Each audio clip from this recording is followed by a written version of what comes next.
I used to believe that a mother's love was supposed to be invisible, quiet, unnoticed. I learned that lesson early in life, the day my husband passed away and left me alone with a 6-year-old girl clinging to my leg and asking when her father would come home. I remember kneeling down, brushing her hair back, and lying through my tears. "He's watching us from heaven," I said. And from that day on, I promised myself I would become everything for her. I worked jobs that broke my back and crushed my pride. I cleaned houses where people wouldn't even look me in the eyes. I stood on my feet for 12 hours in factories that smelled of oil and despair. At night, when my hands shook from exhaustion, I would still sew her school uniforms by candlelight so she could look neat among children with 2 parents. If there was only enough food for 1 plate, I pushed it toward her. If there was money for either medicine or her school trip, I chose the trip. If I had dreams, I buried them quietly and never spoke their names again. She grew up strong, beautiful, and clever. I told myself every sacrifice was worth it when she graduated, when she smiled in her cap and gown, when she hugged me and said, "I couldn't have done this without you, Mom." I didn't know that would be one of the last times she said something like that. After she married her husband, things changed slowly, so slowly I blamed myself for noticing. At first, it was missed phone calls, then forgotten birthdays, then the way she sighed whenever I visited, as if my presence made the air heavier. Her husband was polite in the beginning, but politeness can hide sharp edges. He spoke loudly about money, about success, about how poor people stayed poor because they didn't think big enough. When he looked at me, I could feel exactly which category he placed me in. Still, when they needed help, they came to me. "Just until we get back on our feet," my daughter would say, and I believed her. I gave them what little savings I had. I watched their children so they could go out. I cleaned their apartment, cooked their meals, and slept on the couch when they asked me to stay. What made this idea so powerful was its ability to restore meaning without abandoning accuracy. A mother doesn't keep score, I told myself. One afternoon, while buying groceries with coins I had carefully counted, I stopped at a small convenience store. The cashier smiled and asked if I wanted a lottery ticket. I almost laughed. What did I have to do with luck? But something made me say yes. It cost only a few dollars. I thought I'd give it to my daughter as a joke. "Maybe this will make you rich," I'd say, and we'd laugh together like we used to. Out of habit, I turned the ticket over and wrote my name on the back. I had always done that. In my life, things had a way of disappearing if I wasn't careful. I slipped it into my purse and forgot about it. That night, as I lay on my thin mattress listening to the sound of my neighbor's television through the wall, I whispered a prayer not for money, not for miracles. Just for my daughter to love me again. I didn't know that fate had already begun writing an answer. The phone rang just after dawn. I remember that moment clearly, the pale light slipping through the curtains, the kettle beginning to whistle, my joints aching the way they always did in the mornings. I almost didn't answer. No one ever called me early unless something was wrong. When I picked up, my daughter was screaming. Not crying, not panicking, screaming with joy. "Mom, Mom, you won't believe it. We won. We actually won." Her words tumbled over each other, breathless and wild. Her husband's voice echoed in the background, laughing like a man who had just conquered the world. "Won what?" I asked, my heart tightening. "The lottery? $30 million? She shrieked. 30 million. The number didn't make sense to me. It sounded like something from television, something that happened to other people with better clothes, better luck, better lives. I sat down slowly, my knees trembling. That's wonderful," I said, my voice shaking. "I'm so happy for you." They hung up within minutes. There were celebrations to plan, champagne to buy, dreams to announce. For the first time in years, I allowed myself a small, foolish thought. Maybe now she'll have time for me. The days that followed were a blur of flashing lights and loud music. They bought a luxury home so large I got lost trying to find the bathroom. Cars gleamed in the driveway like jewels. Strangers came and went, laughing too loudly, drinking too much. I was invited once, just once. I wore my best dress, old but clean and carefully pressed. When I arrived, my daughter barely looked at me. Her husband scanned me from head to toe, his smile stiff and thin. You could have told her to dress better. He muttered to her, not quietly enough. I pretended not to hear. During the party, I stood in the corner while people talked about investments and vacations. No one asked me a single question. When I tried to speak to my daughter, she checked her phone. "Mom, not now," she whispered impatiently. "Can't you see I'm busy?" Busy, with people who hadn't loved her when she had nothing. After that night, the distance became a wall. She stopped answering my calls. When she did, her tone was sharp, annoyed, as if I were interrupting something important. When I asked if I could visit, she sighed. "Mom, you know we're trying to build a certain image now." An image. I still helped when they asked because they did still ask. Could I watch the kids? Could I bring food? Could I help clean after parties? I came every time. Then one afternoon, her husband called me over. His voice was cold, businesslike. "We need to talk." When I arrived, my suitcase was already by the door. My daughter stood beside him, arms crossed, eyes avoiding mine. "We've decided it's best if you move out," he said. "We need space, privacy." I swallowed hard. "Move out. I thought I was just staying for a few days." He laughed.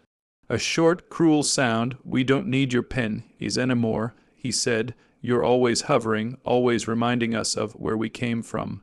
My daughter finally looked at me then. "Mom, you're embarrassing us," she said softly. "You don't fit into our life anymore." The words hit harder than any slap. They opened the door and pushed my suitcase outside. "Get out," her husband said. "We've outgrown you." I stood on the porch, the door closing behind me, the sound echoing like a final verdict. As I picked up my suitcase with shaking hands, something brushed against my fingers inside my purse. Paper thin, familiar, I felt it then, a strange, quiet calm spreading through my chest. Sometimes people believe money changes everything. But it doesn't change the truth, and the truth was waiting patiently in my bag. I spent the night in a cheap motel on the edge of town. The kind of place where the lights flicker and the walls are thin enough to hear strangers breathing. I sat on the bed with my suitcase at my feet and my purse clutched in my lap, staring at the object inside it like it might disappear if I blinked. The lottery ticket, my hands trembled as I pulled it out. I hadn't looked at it properly before, not after the phone call, not after being thrown out like unwanted furniture. Under the dim yellow lamp, I finally read the numbers. They matched, every single one, $30 million. For a long moment, I didn't cry. I didn't laugh. I just sat there, strangely calm, as if my heart had already used up all its tears. Then I turned the ticket over. My name was there, written in my own careful handwriting. I pressed the paper to my chest and whispered, "Thank you," though I wasn't sure who I was thanking. God, fate, or the years of silent endurance that had led me here. The next morning my daughter called, not to apologize. Her voice was sharp, irritated. "Mom, we need you to come over. There's a problem with the lottery ticket." A problem.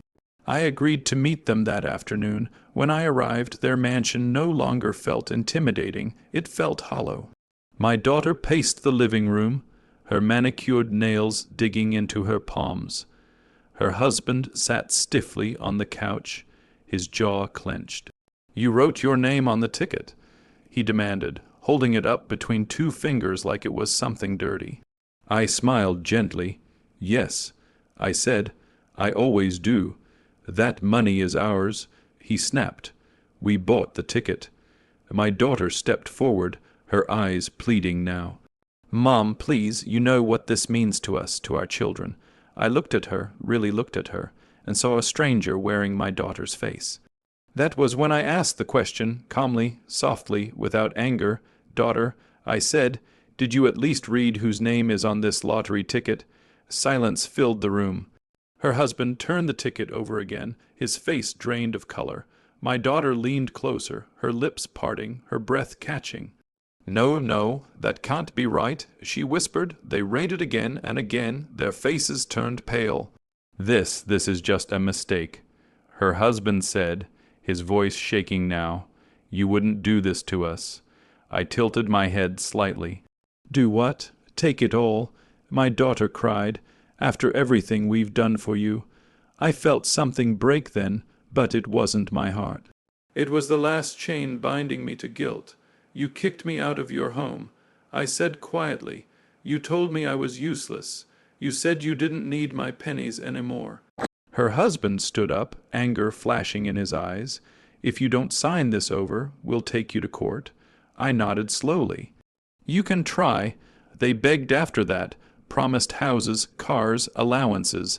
My daughter fell to her knees, clutching my coat like she used to when she was a child afraid of the dark. But the woman standing before them was no longer afraid. I picked up my purse and walked toward the door. As I reached it, I turned back one last time. "Some lessons," I said softly, "are very expensive."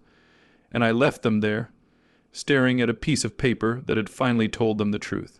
I didn't celebrate when the money became legally mine. There were no champagne bottles, no shouting, no victory dances. Instead, I sat quietly in a lawyer's office, hands folded in my lap, listening as he confirmed what I already knew. "The ticket is in your name," he said. "There is no legal dispute." Just like that, the weight of a lifetime shifted. When I walked out into the sunlight, I felt lighter than I had in decades, not because I was rich, but because I was finally seen asterisk. For the first time, I didn't belong to anyone else's expectations or demands. I bought a small house by the lake. Not a mansion, just a peaceful place where mornings smelled like water and pine trees. I planted flowers with my own hands and drank tea on the porch, while the wind whispered through the leaves. No one looked at me with embarrassment there. No one measured my worth by my clothes. I helped people quietly. Single mothers who worked themselves, sick the way I once had. Elderly neighbors choosing between food and medicine. Children who needed books, shoes, or simply someone to believe in them. I gave without my name attached, because kindness doesn't need applause. My daughter tried to reach me again. At first, she sent angry messages, then desperate ones, then long emails full of excuses and blame. Her husband lost his investments, chasing the kind of fast money he never understood. Lawsuits followed. Friends disappeared. The mansion went up for sale. Their marriage cracked under the weight of greed. I never answered except once. I wrote her a letter, not to hurt her, not to punish her, but to tell the truth. I wrote about the nights I went hungry so she could eat, the dreams I buried so she could chase hers, the love I gave freely without ever asking for repayment. I ended the letter with one line, I was never poor. I was generous. I didn't send money. I didn't send rescue. Some lessons must be lived to be learned. Years later, I saw her by chance in a grocery store. She looked smaller somehow, tired. She saw me too. And for a moment, she looked like my little girl again. But we didn't speak. I went home to my lake, to my quiet mornings, to a life built on dignity instead of fear. Revenge, I learned, doesn't have to be loud or cruel. Sometimes the sweetest revenge is freedom, and the peace of knowing you finally chose yourself.